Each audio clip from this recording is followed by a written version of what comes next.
48 hours. That's how long it took for the White House to admit something may have gone wrong in Minneapolis. Saturday morning, 9:05 a.m. Alex Pretty, a 37-year-old ICU nurse, is shot and killed by federal agents. Saturday evening, DHS Secretary Kristi Noem calls him a domestic terrorist. Stephen Miller, White House Deputy Chief of Staff, calls him a would-be assassin. Border Patrol Commander Gregory Bovino says Pretty planned to massacre law enforcement. Tuesday afternoon, Miller issues a statement. Agents in Minneapolis may not have been following proper protocol. Same day, a Department of Homeland Security report to Congress reveals 2 agents fired their weapons. The report makes no mention of Pretty attempting to reach for his firearm, no mention of him brandishing a weapon, no mention of domestic terrorism. What changed in 48 hours? That's what we're examining today. I'm Daniel Crawford, and this isn't about taking sides. This is about watching in real time as an official narrative shifts from absolute certainty to cautious investigation. This is about the gap between what officials say immediately after a shooting and what the evidence eventually shows. Let's walk through those 48 hours, minute by minute, statement by statement, and see what we can learn about how these stories get told. Before we get into the timeline, you need to understand where this starts. January 6, 2026. The Department of Homeland Security announces what it calls the largest immigration enforcement operation ever conducted. 2,000 agents deployed to Minneapolis-St. Paul. The operation has a name, Metro Surge. For 7 weeks, Minneapolis has been living under this operation. Residents describe it as unlike anything they'd experienced before. Since September 2025, Immigration and Customs Enforcement agents have opened fire on people 9 times across 5 states. 4 people have died in these federal operations. Minneapolis became the epicenter. January 7th, Renee Good, a 37-year-old mother of 3, shot and killed by ICE agent Jonathan Ross. Federal officials immediately said she tried to run over the agent. Video evidence disputed that account. January 24th, Alex Pretty, a 37-year-old VA hospital ICU nurse, shot and killed by Border Patrol agents. That's where our 48 hours begins. What makes this case different is that we can watch, in documented, verifiable detail, how the official story evolved from certainty to uncertainty in less than 2 days. Here's what that looked like.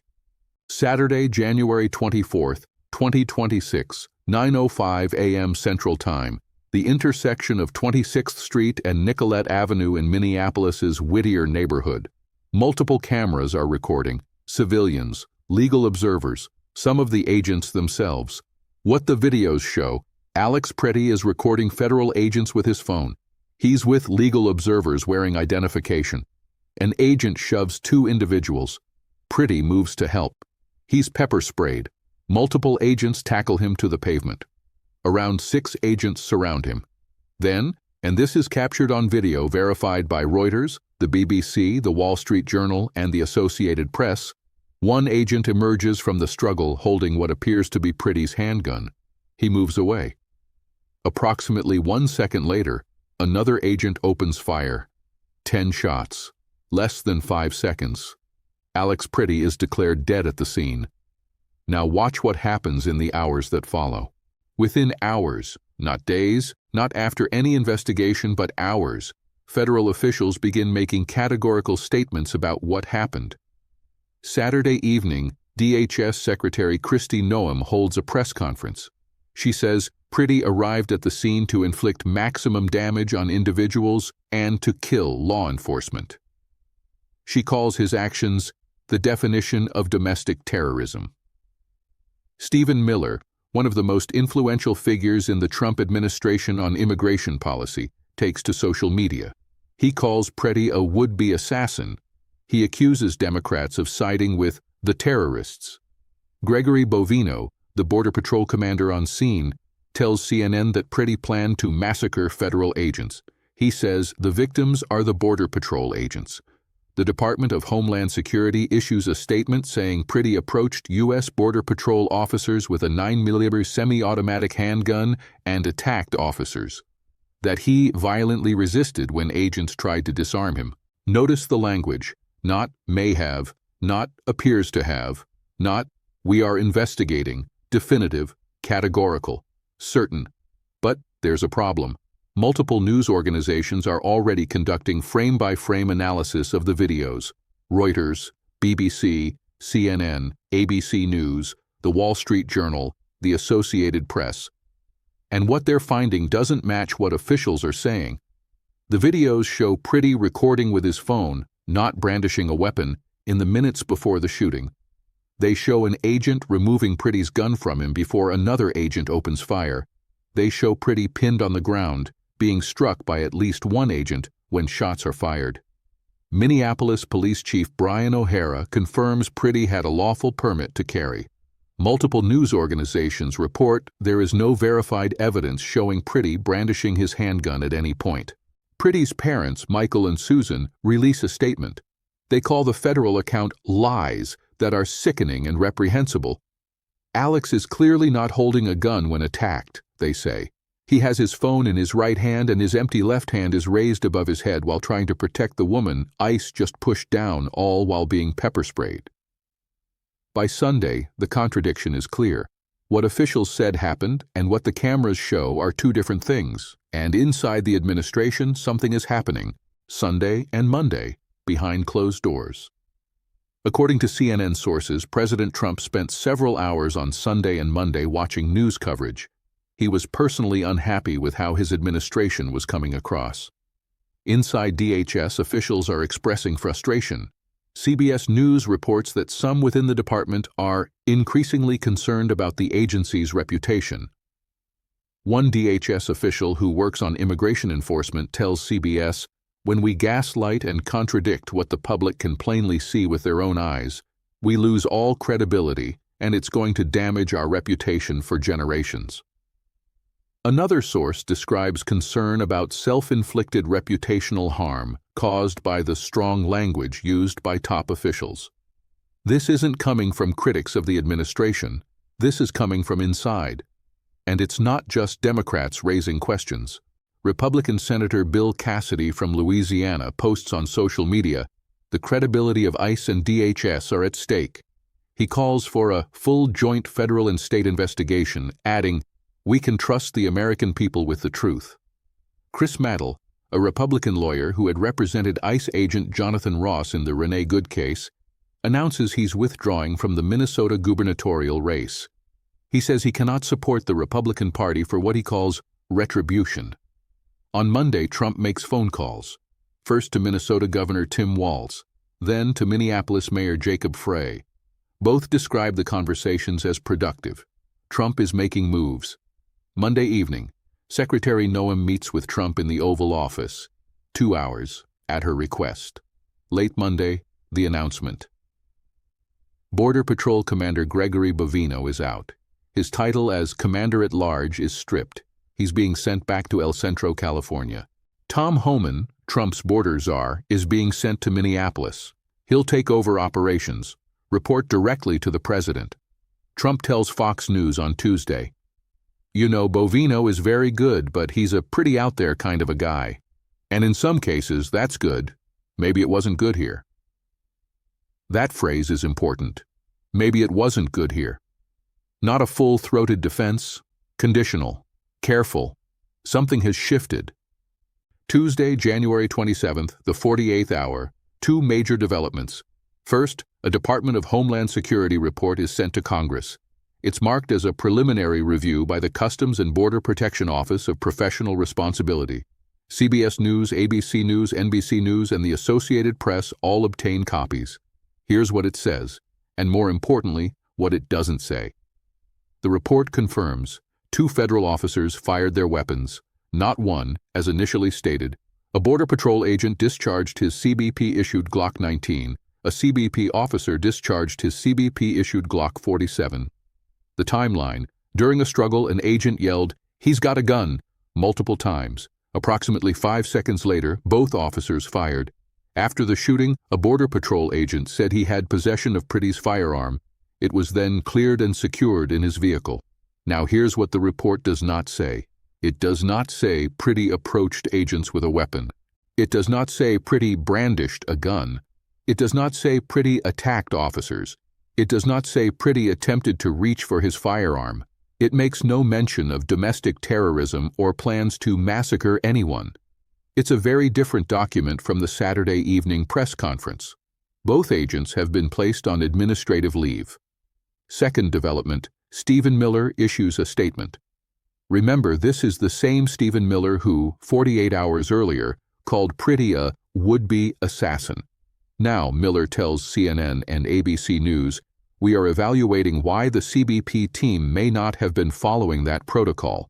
He says the White House had provided clear guidance to DHS that the extra personnel that had been sent to Minnesota for force protection should be used for conducting fugitive operations to create a physical barrier between the arrest teams and the disruptors. That protocol wasn't followed.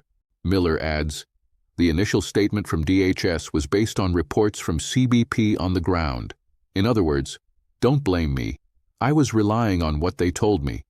It's a remarkable shift, from certainty to investigation, from assassin to protocol breach, from defense to distance.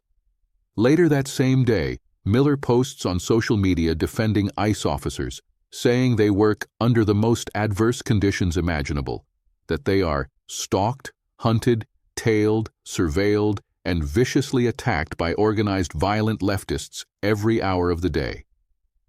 The message is mixed. The protocol may not have been followed, but the agents are still heroes facing impossible conditions. Tuesday afternoon, Tom Homan meets with Governor Walz, then with Mayor Frey. Walz's office issues a statement. The governor reiterated his priorities: impartial investigations into the Minneapolis shootings involving federal agents, a swift, significant reduction in the number of federal forces in Minnesota, and an end to the campaign of retribution against Minnesota. The statement says Walz and Homan agreed on the need for an ongoing dialogue. Frey says he pushed for Operation Metro Surge to end as quickly as possible. Trump, in an appearance on Fox News, says he plans to de-escalate the situation in Minnesota. "I don't think it's a pullback, it's a little bit of a change," he says. By Tuesday evening, federal agents are beginning to leave Minnesota. Not all of them. The operation isn't ending, but it's changing. 48 hours. From domestic terrorist to protocol breach. From massacre to de-escalation. So what does this mean? First, it demonstrates the danger of categorical statements before investigations are complete. When officials make absolute claims in the immediate aftermath of a shooting, especially claims that are later contradicted by evidence, they don't just undermine that specific case. They undermine institutional credibility. Every law enforcement agency depends on public trust. That trust is built slowly. It's lost quickly. Second, this shows the power of video evidence in the digital age. Multiple cameras, multiple angles, forensic analysis by major news organizations, audio analysis, frame-by-frame review. When what officials say and what cameras show don't match, the public sees it immediately, and they draw conclusions.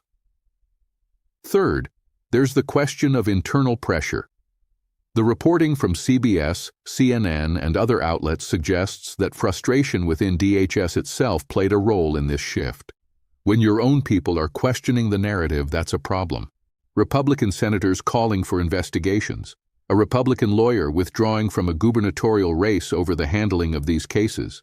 This crossed partisan lines. Fourth, 2 American citizens are dead. Renee Good on January 7th. Alex Pretty on January 24th. Both were observers of federal operations. Both were shot by federal agents. In both cases, initial official accounts were contradicted by video evidence. Senator Rand Paul, a Republican from Kentucky, spoke to reporters yesterday. He called for an independent investigation. "We can't just say, 'Oh, nothing to see here,' and 'he was obviously an assassin and a domestic terrorist,'" Paul said. "When we say things like that, it leads to no confidence." He continued, I don't think it's honest to say he brandished a weapon. I don't think it's honest to say he assaulted officers. When you have criticism from both sides, from progressives like Representative Ilhan Omar and conservatives like Senator Rand Paul, that tells you something. This isn't a partisan issue. This is a transparency issue, an accountability issue. The DHS spokesperson told NBC News yesterday, the initial statement was based on reports from CBP from a very chaotic scene on the ground. That's precisely why an investigation is underway, and DHS will let the facts lead the investigation. That's the right answer. But it should have been the answer on Saturday evening. Let me be clear about what we know and what we don't know after these 48 hours. We know what the videos show, multiple angles verified by major news organizations. We know what officials said on Saturday: domestic terrorism, would-be assassin, plans to massacre, approached with a gun, attacked officers. We know what the official DHS report to Congress said on Tuesday: 2 agents fired, protocol may not have been followed, no mention of Pretty attempting to reach for his weapon. We know leadership has changed, Bovino is out, Homan is in, agents are leaving, the operation is de-escalating. What we don't know is the complete picture. Investigations are ongoing, body camera footage from at least 4 angles exists and is under review. There may be evidence not yet public, but here's what concerns me as someone who has covered law enforcement accountability for decades: the pattern. This is the second time in 3 weeks that federal agents in Minneapolis have shot and killed an American citizen. The second time that immediate official statements were contradicted by video evidence. The second time that calls for investigation have come from both Republicans and Democrats. When officials rush to defend actions before the facts are known, they stake their credibility on those defenses. When the facts then tell a different story, that credibility is damaged. Stephen Miller's statement yesterday, that agents may not have been following protocol, is significant. It's an acknowledgement that something may have gone wrong, but it took 48 hours. 48 hours of video analysis. 48 hours of internal and external pressure. 48 hours of political fallout. The question this raises is simple. Why not wait for the investigation before making categorical claims? Why call someone a domestic terrorist before you know what happened? Why say someone brandished a weapon when the video evidence shows an agent removing that weapon before the shooting? This isn't about being pro-ICE or anti-ICE. This isn't about immigration policy. This is about a basic principle that should unite everyone. When the government uses lethal force against American citizens, the full truth must come out. And officials shouldn't prejudge that truth before investigations are complete. The cameras were rolling, multiple angles. The evidence exists. Now we need to see if the investigations follow where that evidence leads, even when it's uncomfortable, even when it contradicts what was said in the heat of the moment. 2 families are grieving, 2 investigations are ongoing, and an entire city is watching to see if the system can deliver accountability. 48 hours showed us that narratives can shift. That pressure, internal and external, can create change. Now we wait to see if that shift continues, if the investigations are truly impartial, if the facts, wherever they lead, are followed. I'm Daniel Crawford. Thanks for watching.